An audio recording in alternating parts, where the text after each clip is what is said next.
तो सीबीआई की विश्वसनीयता भी धीरे धीरे समाप्त हो रही है। ईडी की भी विश्वसनीयता तो पहले से ही जब चुनाव होता है तो सीबीआई और ईडी सक्रिय हो जाती है। अब बंगाल में चुनाव है तो वहाँ सक्रिय है, बिहार में चुनाव था तो यहाँ सक्रिय थी। भारत सरकार को जो स्वतंत्र एजेंसियां हैं उन्हें फ्री छोड़ना चाहिए। ममता बनर्जी दोषी है और आईपैक कंपनी अगर दोषी है तो उस पर कार्रवाई निश्चित होनी चाहिए। एक सीबीआई ईडी का दुरुपयोग करके सरकार को बदनाम किया जाता है। ममता बनर्जी मुख्यमंत्री हैं, उन्हें नहीं जाना चाहिए। ईडी के एजेंसी जो अपना काम करे उन्हें करने देना चाहिए और राजनीतिक एजेंसी बनकर रह गई है। राजनीतिक बदले की भावना से कार्रवाई कर रही है।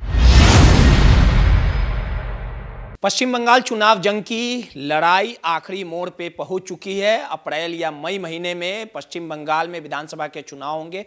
उसके पहले ही बड़ा सियासी ड्रामा देखने को मिला जब ईडी की टीम ने आईपैक के डायरेक्टर प्रतीक जैन के घर और उनके कार्यालय पर छापेमारी की और ईडी की 2 टीमों ने छापेमारी की। और जैसे ही इसकी जानकारी पश्चिम बंगाल की मुख्यमंत्री ममता बनर्जी को मिली, वो अपने लाव लश्कर के साथ प्रतीक जैन के घर और आवास पहुंच गई। अब इस पूरे मामले को लेके जमकर पश्चिम बंगाल में बगावत हो चुका है और इस पूरे घटनाक्रम में अब सड़क पर भी ममता बनर्जी उतर गई। इन तमाम मुद्दों पे बात करने के लिए हमारे साथ वरिष्ठ पत्रकार संतोष सर हैं। जिस प्रकार से पश्चिम बंगाल में विधानसभा का चुनाव है उसके पहले गहमा-गहमी देखने को मिल रही है। इसके पहले भी आपको पता होगा कि सीबीआई की टीम जब ममता के एक मंत्री के यहाँ छापेमारी करने गई थी तो खुद ममता बनर्जी भिड़ने चली गई थी। और चुनाव के पहले जो बड़ा सियासी ड्रामा देखने को मिला है, आईपैक के डायरेक्टर प्रतीक जैन के आवास और कार्यालय पर जैसे ही ईडी पहुंची वैसे ही ममता बनर्जी पहुंचती है और उसके बाद बड़ा सियासी ड्रामा होता है। ईडी का अलग तर्क है, ममता बनर्जी का अलग तर्क है। अब तो ममता बनर्जी सड़क पर उतर गई है। क्या लगता है कि आखिर आर पार के मूड में है? देखिए, केंद्रीय जांच एजेंसी सीबीआई हो, मतलब पहले से ही विवादों के घेरे में रहा है। शुरू से ही सरकार चाहे कांग्रेस की हो या भाजपा की, हमेशा सीबीआई और ईडी पर प्रश्न चिन्ह उठते रहे हैं और उन्हें स्वतंत्र एजेंसी होते हुए अब उन पर एक फंसाने का, जानबूझकर फंसाने का मामला हमेशा आरोप लगते रहा है। कई मामलों में साबित भी हुआ है। तो सीबीआई की विश्वसनीयता भी धीरे धीरे समाप्त हो रही है। ईडी की भी विश्वसनीयता तो पहले से ही सवालों के घेरे में रही है और अभी जब चुनाव होता है तो सीबीआई और ईडी सक्रिय हो जाती है। अब बंगाल में चुनाव है तो वहाँ सक्रिय है, बिहार में चुनाव था तो यहाँ सक्रिय थी। तो भारत सरकार को जो स्वतंत्र एजेंसियां हैं उन्हें फ्री छोड़ना चाहिए और निष्पक्ष होकर काम करना चाहिए। अगर ममता बनर्जी दोषी हैं और आईपैक कंपनी अगर दोषी है तो उस पर कार्रवाई निश्चित होनी चाहिए। ऐसा नहीं कि उसे चुनावी एजेंडे के रूप में सरकार बनाने के लिए इस्तेमाल होना चाहिए। आप देख लीजिए ना भाई, कई मामले ऐसे हैं सीबीआई और ईडी के पास, ऐसे सैकड़ों मामले हैं जिनका कोई परिणाम नहीं आया लेकिन व्यक्ति की बदनामी हुई। आप ले लीजिए कांग्रेस सरकार जिस स्पेक्ट्रम घोटाला में गई, क्या हुआ? सीबीआई ईडी ने बड़ा बवेला खड़ा किया।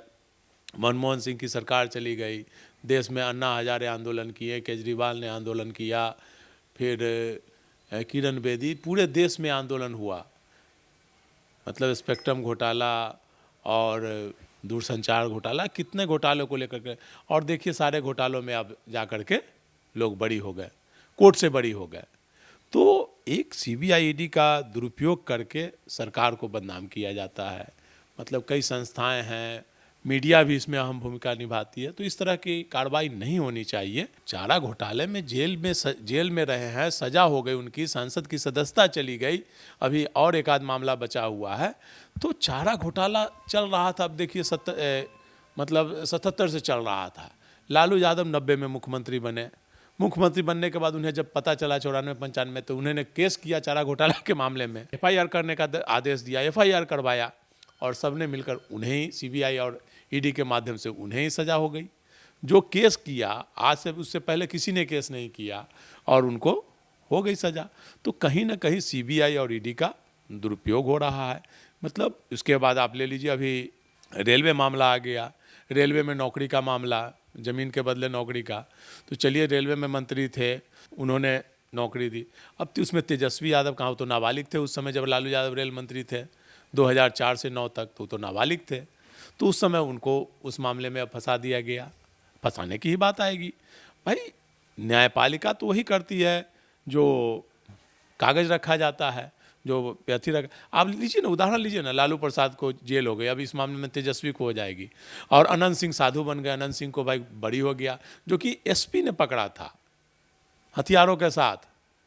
तो एक जाति विशेष है भाई, अनंत सिंह भूमिहार है तो सारा उसका दबदबा लेकर के उसको छोड़ दिया गया, न्यायपालिका ने भी उसे छोड़ दिया। अगर अनंत सिंह निर्दोष थे तो भाई एसपी पर, लेपी सिंह पर कार्रवाई होनी चाहिए थी, सरकार ने उसे फंसाया था। तो कहीं ना कहीं तो या तो सरकार दुरुपयोग करके अनंत सिंह को फंसाई थी, या अनंत सिंह फिर जाति के आधार पर या धन बल या किसी आधार पर बली हो गए। कोई ना कोई तो दोषी है ना, या तो अनंत सिंह को फंसाया गया, और नहीं फंसाया गया तो एसपी निर्दोष है, नहीं तो एसपी दोषी है, अनंत सिंह निर्दोष है तो एसपी दोषी है। तो ये मामला कई मामला है, एक ही मामला नहीं है। आज बंगाल का मामला है, बिहार का मामला है। आप सोनम वांगचुक का ले लीजिए, सोनम वांगचुक जिन्होंने कितना अवार्ड जीते, उन्हें जेल में डाल दिया गया, आज अपराधी हो गए हैं वो। इस तरह से केंद्रीय संस्थाओं का, सरकारी एजेंसियों का दुरुपयोग मुझे लगता है कि हो रहा है। इसमें निष्पक्षता होनी चाहिए, और न्यायपालिका को भी देख कर निर्णय लेना चाहिए, ना कि भाई वो न्यायपालिका को भी दबाव में नहीं आना चाहिए। मामले पर कल जो छापेमारी हुई है सर, ईडी ने साफ तौर पे आरोप लगाया कि ममता बनर्जी कल प्रतीक जैन के घर पहुंचती है, उसके बाद आवास पहुंचती है, साढ़े 3 घंटे रहती है, और सबूत की जो फाइल है वो अपने साथ ले जाती है। वहीं ममता बनर्जी ने भी आरोप लगाया है कि उनके जो डाटा थे वो कहीं ना कहीं जब्त किया जाता, उसे बचाने के लिए वो गई।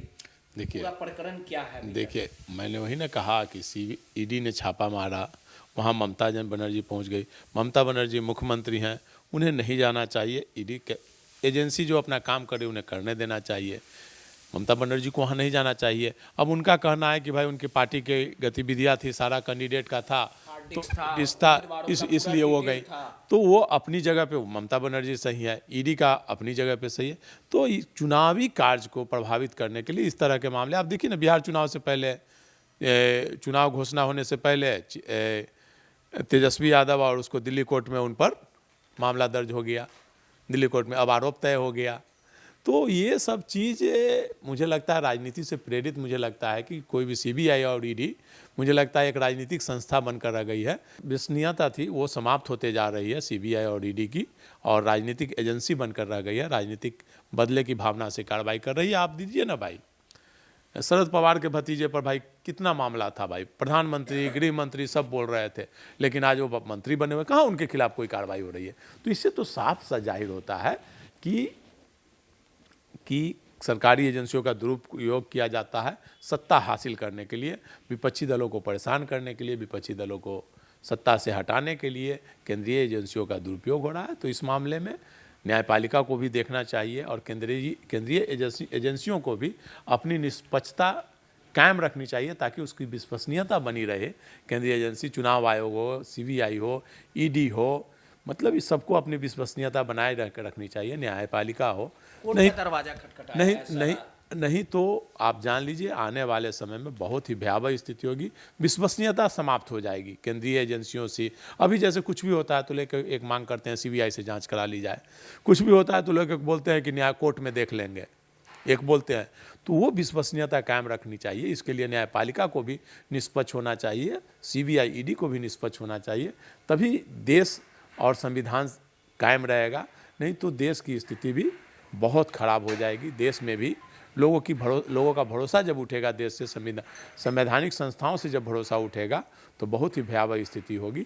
इसलिए मुझे लगता है कि सबको, जो भी संवैधानिक संस्था हैं, चाहे सीबीआई हो, ईडी हो या कोई भी हो, तो उसको निष्पक्ष रूप से काम करना चाहिए, न कि पार्टी बनकर पॉलिटिकल एजेंडा के रूप में काम करते। चलिए, सीधे तौर पे ममता बनर्जी और ईडी में कहीं ना कहीं पश्चिम बंगाल में ठन गई है। लगातार बंगाल में बगावत के सुर हैं, और जिस प्रकार से ईडी ने प्रतीक जैन के 2 घरों पर, आवास और कार्यालय पर छापेमारी की थी, और ईडी का साफ तौर पे यह आरोप था कि ममता बनर्जी पहुंची और कोयला तस्करी से जुड़ा हुआ जो सबूत था वो अपने साथ ले गई। वहीं ममता बनर्जी ने इस पूरे मामले को लेके साफ शब्दों में कहा है कि उनकी उम्मीदवारों की जो जानकारियां थी, जो हार्ड डिस्क थे, जो तमाम दस्तावेज थे, वो अपने साथ ले गई। अब इस पूरे मामले में दोनों पक्षों ने कोर्ट का दरवाजा ठकठकाया है और ईडी और ममता बनर्जी में लगातार जो कल ड्रामा देखने को मिला, अब इस पूरे मामले में